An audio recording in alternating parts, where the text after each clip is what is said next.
Hi, I'm Steve Marks. I'm the Executive Director of the Oregon Liquor Control Commission.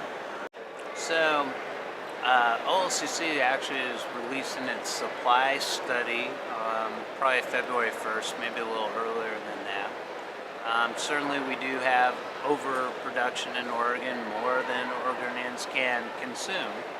The fact that 1,100 licensees of all types can produce and sell a lot of marijuana is probably not news. And we've known we had an open system of licensure.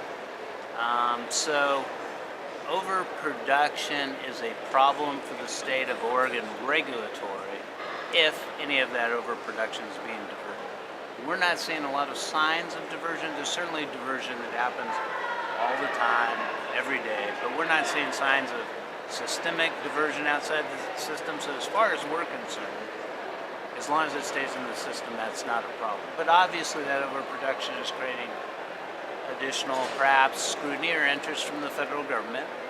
And they've done a pretty good job of looking at how we control things and really engaging when there's true criminal activity, not licensee activity.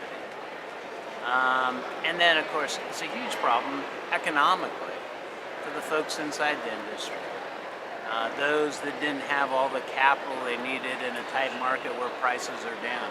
The overproduction has created an incredible consumer market for Oregon. And if you looked at the goal of ballot measure 91, that's really all we were supposed to create. We've succeeded in creating that market with our licensees that have come into production and took the challenge of being in this market. Now it's tough. It's capitalistic. It's very open. There's companies that are flourishing in that, and there's companies that are falling off. Whether the state needs to do a control of any type, a moratorium, we've had, because of our resources, sort of a workforce-imposed control on licenses coming forward. That can't last forever and shouldn't last forever. I don't have the authority or the commission doesn't have the authority to impose a moratorium. The legislature has to give us that authority. And then, hopefully our expectations will be right. I don't think there's an easy fix to this. But I think that, if I was describing what Oregon needs and the unpredictability of the next 2 years, there's a couple things. One, the overproduction is related not to market signals about what Oregon needs, because if the market was taking signals from Oregon's market, there'd be a lot less producers. People would be going out of business. People wouldn't find this profitable. The market's really taking signals from the idea that soon changes are going to be made at the federal level and you're going to have interstate commerce available. Well, people think that's in the next 2 years, maybe after the next presidential cycle.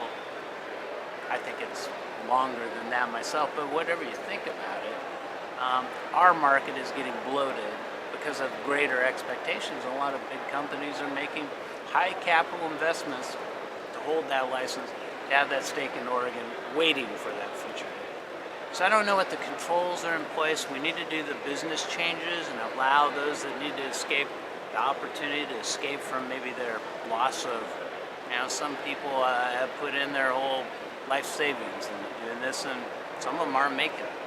Then we got the backlog line. There's probably hundreds of millions of dollars of capital in that backlog line. It's not, coming into production, but right now we're saying, we can't even get to that work and there's not a place for it.